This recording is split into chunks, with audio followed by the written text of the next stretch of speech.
Sorry ভাই, খেয়াল করে নাই।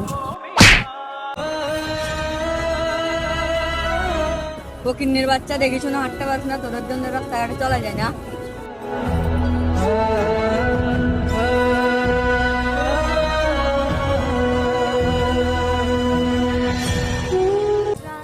কি হয়েছে ভাই, তুমি ওকে মারছো কেন?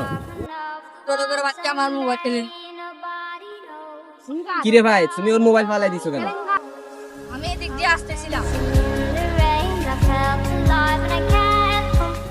এটাই ভাই। কি রে ভাই, ওর তো দোষ ছিল না, তারপরও তুমি ওকে কেন মারলা? এটা আমার আর ব্যাপার, তুমি মাতার গে কানে। তুই আমাকে কোন সাহসে মারলি? দাঁড়া, আমি আমার বড় ভাইকে ডাকতেছি।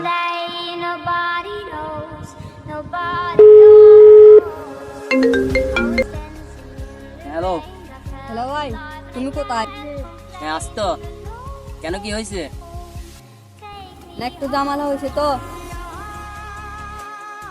আচ্ছা, তার আমি আসতেছি।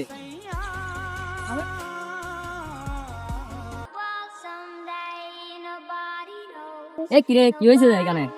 ছোট লোকের বাচ্চা আমাকে তাপ্পর দিছে। কি ভাই, কি সমস্যা? আপনি আমার ছোট ভাইকে তাপ্পর দিয়েছেন কেন? ভাই আমি দেখতেছি ওরা দুজন ঝগড়া করতেছে, আসি সমাধান করে দিলাম। ও আমার সাথে খারাপ ব্যবহার করছে, তাই ওকে থাপ্পড় দিয়েছি আমি। কি ছোট ভাই, ও যা বলছে সব কি সত্যি? জি ভাই। কি সমস্যা তোর? রাস্তাঘাটে বের হচ্ছে কি এগুলা করার জন্য? মানুষকে তো চোখে লাগে না? সরি ভাইয়া, ও ছোট মানুষ, বুঝতে পারে নাই। ওর পক্ষ হয়ে আমি আপনার কাছে মাপ চাইতেছি। সমস্যা নাই ভাইয়া। ঠিক আছে ভাইয়া।